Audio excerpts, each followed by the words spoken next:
sudah dikasih pil itu oleh teman Amerika, merasa belum sarapan. Ini kenyataan. Itu betapa tradisi itu mengikat dan menaklukkan pemeluknya. Tradisi makan aja ini, nggak usah yang ini. Nggak usah jauh-jauh ke tradisi di desamu. Kalau bukan Kiai A didatangkan, tak usah. Saya ini dibandingkan dengan keluarga saya di Madura, kecamatan di dada saya itu masih 99% famili, Potolopo dan sebagainya. Suatu ketika ada misanan saya, sepupu saya itu mantu di Keboy. Nah begitu, ini adik-adik saya, adik susuan gitu ini misanan. Diundang Kiai sana. Merah doa apa banyak itu kan bisa. Kamu gimana ya? Saya diberi gontor malam Kiai. Di Malang itu saya nih ya katakanlah setengah kiai lah kalau nggak pernah kiai.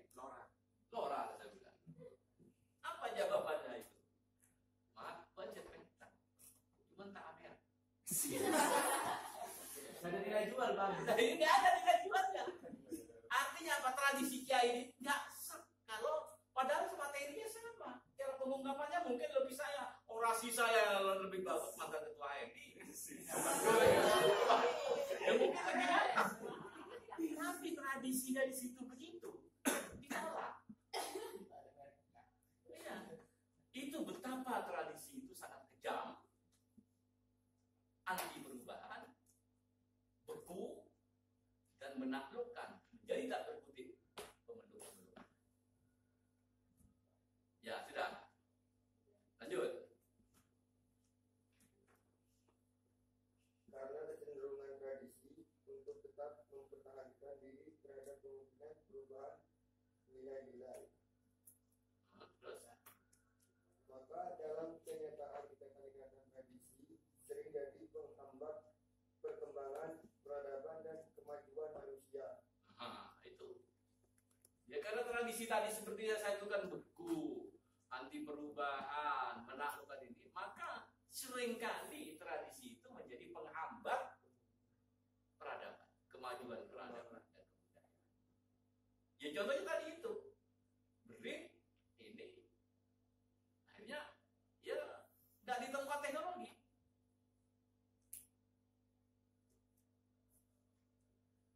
Tradisinya adalah bahwa ada ilmu lain, dijelasin ilmu pertanian. Tadi Mas Burhan, ya Burhan cerita bagaimana mbahnya itu menolak tentang teknologi penanaman jagung. Dan kebetulan dia gagal, maka kamu yakin? Kamu yakin mbahnya dah? Mbahnya dah, tak tahu sektor jagung.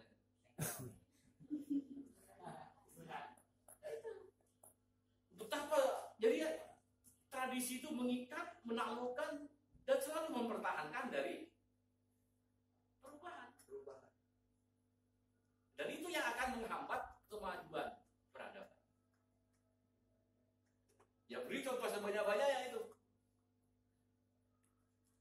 Beri contoh sebanyak-banyak.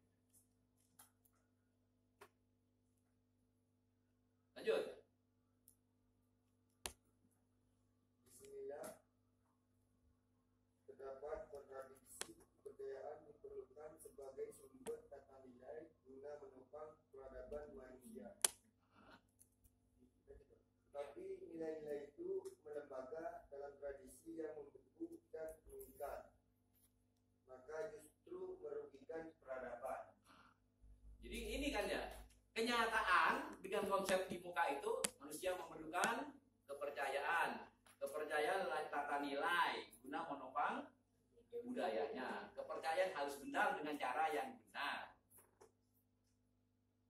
Ini kan satu sisi yang ideal, tapi kenyataan kita konsep ini berhadapan dengan tradisi yang mengikat, kontradiksi, perang ini antara kepercayaan yang benar dengan tradisi yang beku, selalu antara min plus neon ini. jadi hidup karena ada interaksi main plus kan. Tapi kalau salah satu saja nggak akan ini. Ekstrim di satu, di plus, di bab pertama, di alinea pertama, baris pertama, atau di barisan itu, nggak akan terjadi ini. Maka ada interaksi, konflik yang tidak pernah selesai. Nah, ilustrasi dulu sebentar. Maka sebagai kader HMI harus terdepan, harus inovasi tiada henti, harus menjadi kelompok pembaru. Maka Cak Nur menulis antara pembaruan dan integrasi umat. Menulis makalah. Isinya itu NDP itu dikembangkan. Jadi seorang pembaru jangan berharap banyak pengikut. Kan itu. Seorang pembaru jangan berharap sejak zaman bahula. Nggak ada aja pembaru itu pengikutnya banyak. Kalau ingin pengikutnya banyak, harus ada sedikit toleransi. Bahkan toleransi sama sekali terhadap tradisi. Maka apa yang diambil oleh NU itu sangat tepat ketika dia NU itu berpolitik. Apa itu? Al-muhafadzatu 'alal qadimi shalih wal ahdu bil jadidil asr. Tradisi dipelihara. Nah, tapi mengambil yang terbaik pun juga pelan-pelan. Sehingga nggak terasa ini. Kalau Pak Hasim Mujadi itu memberikan ilustrasi, kamu itu kalau memimpin NU jangan disamakan dengan memimpin HMI. HMI itu dikasih pulpen, dikasih diskusi, selesai. NU nggak bisa itu. Apalagi NU bolomo di Madura itu, jadi luret pegangannya berat. Tapi dalam waktu yang sama begitu tawaduknya kepada kiai. Saya ini ketika membenahi tempat wudhu dari kolam besar yang langsung wudhu di situ ke keran, itu perlu waktu 5 tahun di Lirboyo. Untuk merubah mindset kiainya dari 2 pola itu. Sehingga kalau ada salah satu santri yang sakit mata menular, karena wudhunya terus dibawa di atas dikerankan. Itu waktu 5 tahun. Saking tradisi NU yang membeku dan nanti berubah, terlalu stresingnya terlalu al-muhafadzatu 'alal qadimi shalih. Itu. Kita dengarkan dulu. Ini bedanya MPO dengan HMI kita. Jadi kalau HMI kita ini ada adan, tetap diskusi. Kalau MPO itu enggak, berhenti dulu, sholat dulu gitu. Ini kan enggak, dianggap angin lalu aja itu. Enggak gitu. Ya termasuk saya juga seperti itu. Ini mau adan dulu, sholat dulu, Pak. Ini lanjut. Ragu, karena kebiasaannya enggak sholat. Ragu jawabannya. Tapi kalau kebiasaan sholat langsung spontan, ya sholat. Bisa ini kalau dipancing. Enggak, lanjut aja sudah. Aslinya banyak ngono kok. Lanjut ke ibadah juga. Iya. Karena ini juga ibadah kan gitu. Yang sempurna. Ayo, lanjut. Lagi paragraf ke-4. Oleh kalau itu, siapa yang membaca dari bangku timur? Ya, oke, silakan. Oleh karena itu, pada dasarnya guna perkembangan peradaban dan kemajuannya, manusia harus selalu bersedia meninggalkan segala bentuk kepercayaan dan tata nilai yang tradisional dan menganut kepercayaan yang sungguh-sungguh yang merupakan kebenaran. Nah, ini NU banget ini. Ini sangat NU dalam konteks barusan yang dibaca. HMI itu sangat, saya kalau ngomong dengan teman-teman gerakan HMI, loh, kapan kau bahwa kami ini NU? Loh. Coba baca lagi. Yang belum. Baca yang bentar. Oleh karena itu, maka dasarnya Pada dasarnya guna perkembangan peradaban dan kemajuannya, manusia harus selalu bersedia meninggalkan segala bentuk kepercayaan dan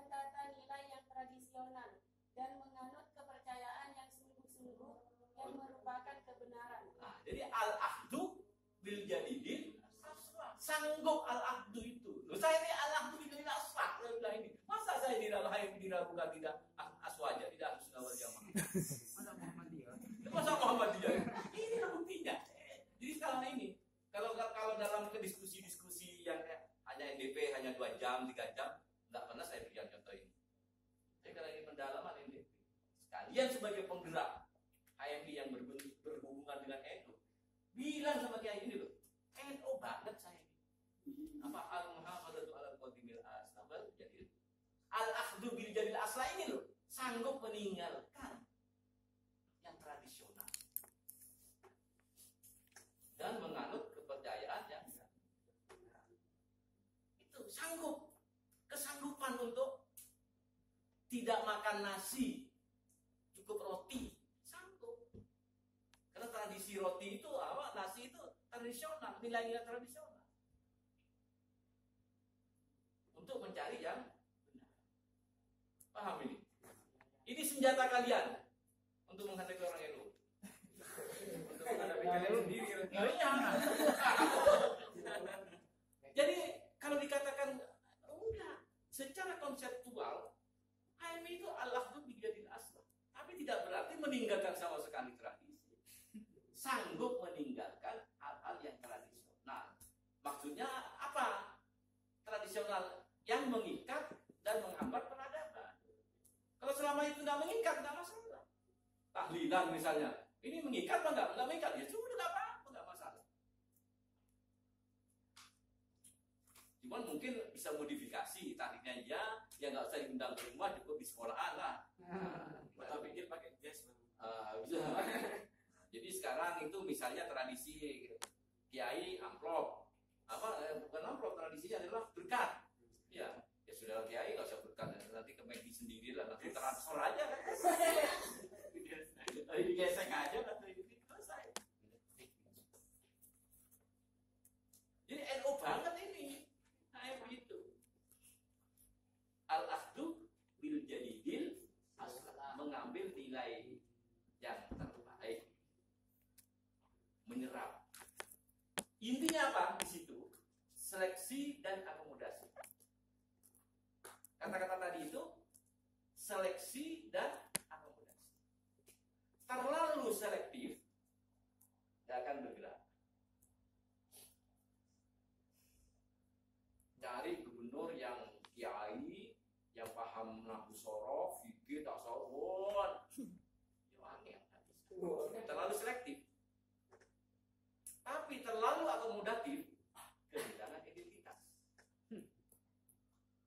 Ini itu bukti, ini bukti. Yang paling NU dalam berperadaban Asia, Jepang, Korea, sekarang Cina. Dia terhadap Barat tidak terlalu selektif, tapi tidak larut. Teknologi dia serap, modifikasi, bikin Honda, bikin Col, bikin Mitsubishi. Dulu itu nembaknya apa? Nembaknya itu Itali, Fiat itu. Jadi Col ini L300 dan sebagainya itu Mitsubishi itu. Awalnya Mitsubishi yang menembak Fiat. Menyerap. Tapi selektif. Dimodifikasi sehingga jadilah Toyota, Honda, dan sebagainya. Yang kedua Korea. Korea ditembak Eropa, modifikasi Jepang, jadi Korea. Cina sekarang dengan modal buruk yang murah, ambil Eropa kewalahan, Amerika kewalahan dengan Cina. Itu artinya apa? Al-muhafadzatu 'alal qadimis shalih. Berpegang teguh kepada nilai-nilai lama, tapi juga mengambil nilai baru yang terbaik.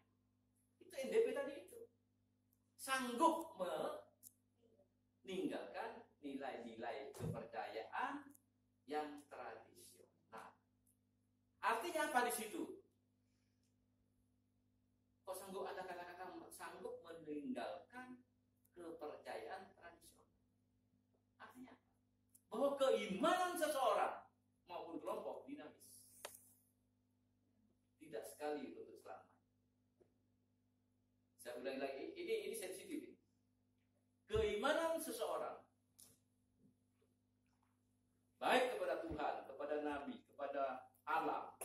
manusia itu dinamis.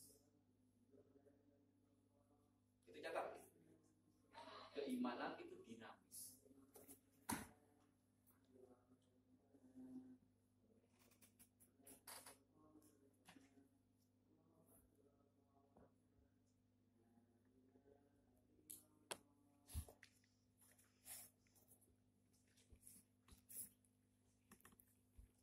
Keimanan itu dinamis, fluktuatif. Hadisnya itu kan ini, hadisnya itu. Jadi kalau orang itu berzina atau mencuri, ketika melakukan perzinaan, itu kan oleh malaikat imannya kan dicabut dari tubuh.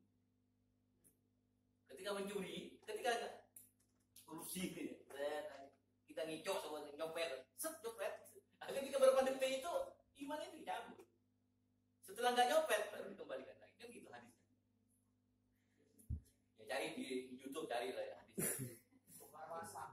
Ya di bongkar pasang. Artinya apa? Bahwa keimanan seseorang itu dengan bisa berbuat dosa fluktuatif kan. Bahasa kita ini dinamis. Itu penjelasan dari tadi bahwa kita harus sanggup meninggalkan nilai-nilai kepercayaan yang tradisional. Paham? Sebetulnya nggak boleh.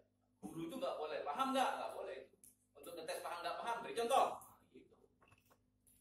Pasti jawabannya paham. Paham nggak? Paham pasti. Atau mana? Sebagai guru yang baik nggak boleh bertanya paham. Coba berikan contoh itu yang lain. Sanggup meninggalkan nilai-nilai kepercayaan yang tradisional. Contohnya apa? Nggak usah saya yang ceramah. Contohnya Jepang, Korea. Ini nggak usah. Kamu kalau memang paham, kasih contoh bisa nggak? Tapi karena stok knowledge kecil, rendah, sedikit, ya sulit untuk berikan contoh. Kenapa kok sedikit berikan contoh? Ya jam terbang, baca buku sedikit. Jadi kalau berikan contoh, ya apa yang saya katakan itu. Gitu. Mengembangkan yang lain, karena nggak baca buku, gimana? Antropologi nggak banyak, sosiologi juga nggak baca. Mata kuliah aja pas-pasan literaturnya. Atau tidak? Nah, itu akibatnya apa? Ayo berikan contoh, menang. Ayo lanjut. Maka satu-satunya sumber nilai dan pangkal nilai itu haruslah kebenaran itu sendiri. Ya. Baca 2 kali lagi. Maka satu-satunya sumber nilai dan pangkal nilai itu haruslah kebenaran itu sendiri. Tadi dikatakan caranya harus benar. Agar benar, caranya benar gimana? Agar caranya benar gimana? Tertib berpikir. Yang lain. Ini sedikit ada manipulasi. Udah, biar cepat. Agar caranya benar, letakkan kebenaran sebagai pangkal tolak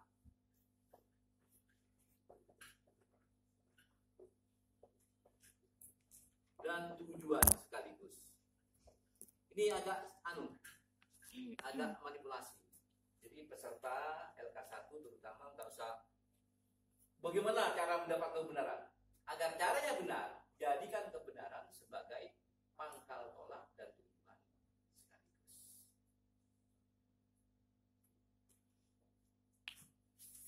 Jadi saya ulang dari muka ya, di catatan kamu itu, kepercayaan harus benar.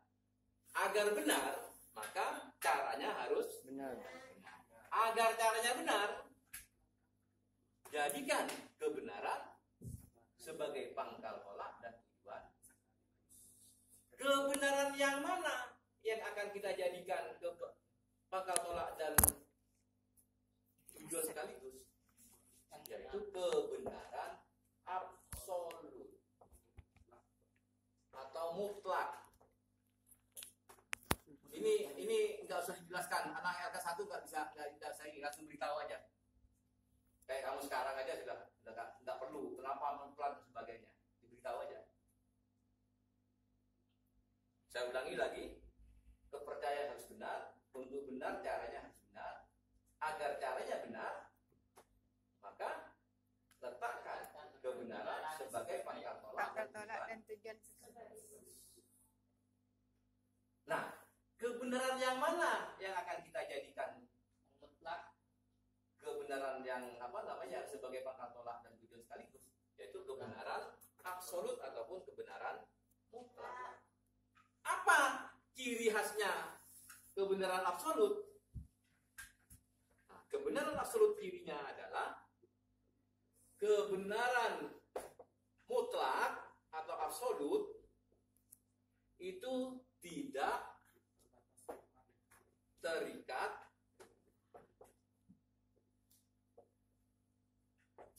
oleh ruang dan waktu.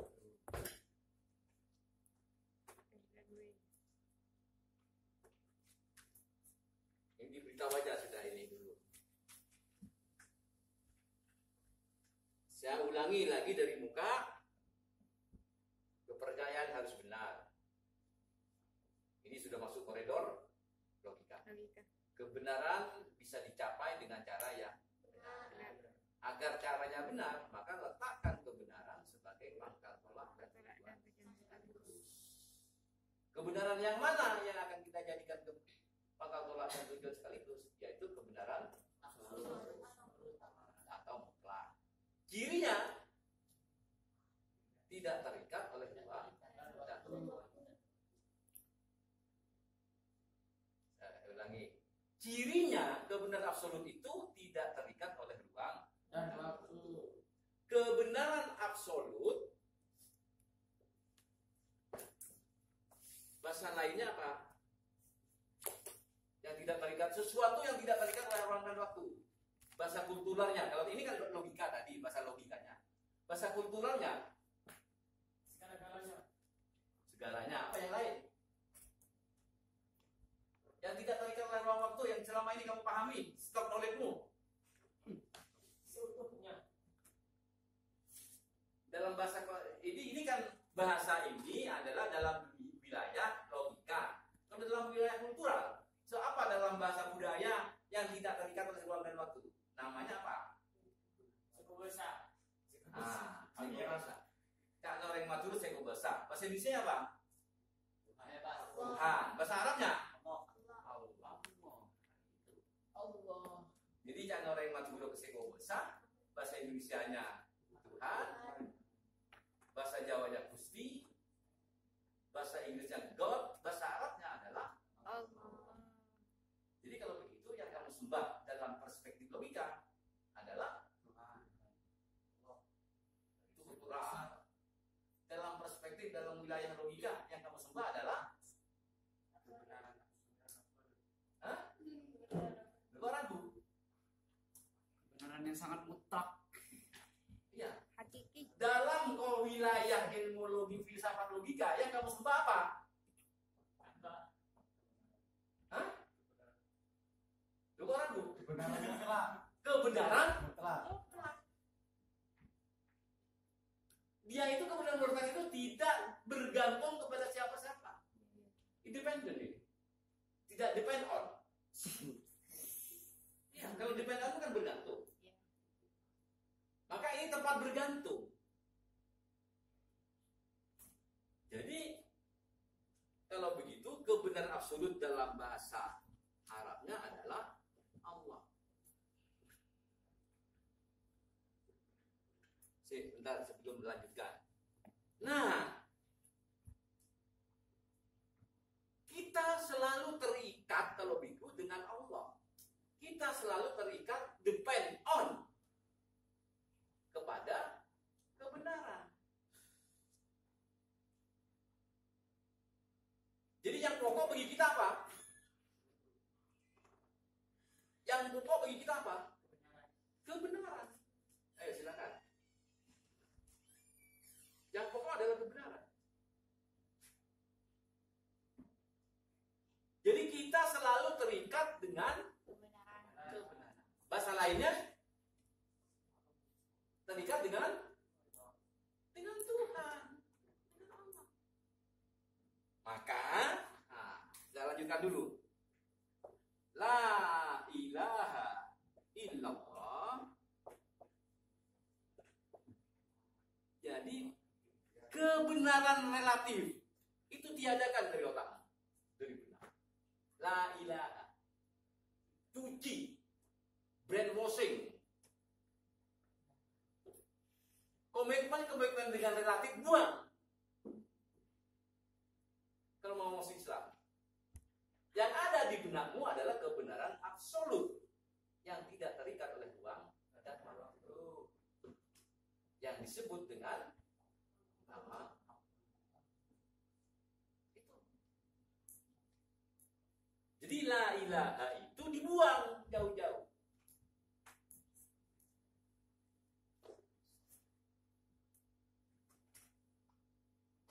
Berlit, siapa? Buang itu. Maka dikatakan tadi sanggup meninggalkan nilai-nilai kepercayaan yang tradisional, yang tidak terikat oleh dengan kebenaran, tinggalkan itu, bisa dirubah itu. Bukan Tuhan loh. Yang tidak terikat oleh ruang dan waktu hanya Tuhan, hanya Allah. Maka bagi aktivis HMI tidak boleh terjebak dengan bentuk dalam berlogika. Harus terampil mana yang substansi, mana yang bentuk. Tadi itu konsep. Itu sangat penting. Di sini pentingnya. Kenapa? Contoh. Orang Kristen kalau memanggil Tuhannya apa? Yesus. Bapak. Allah. Terus apa lagi? Allah. Yesus. Allah. Allah. Itu orang Kristen Indonesia. Kalau orang Kristen Syria, orang Arab, Allah. Orang Allah itu. Ya enggak lah. Yesus.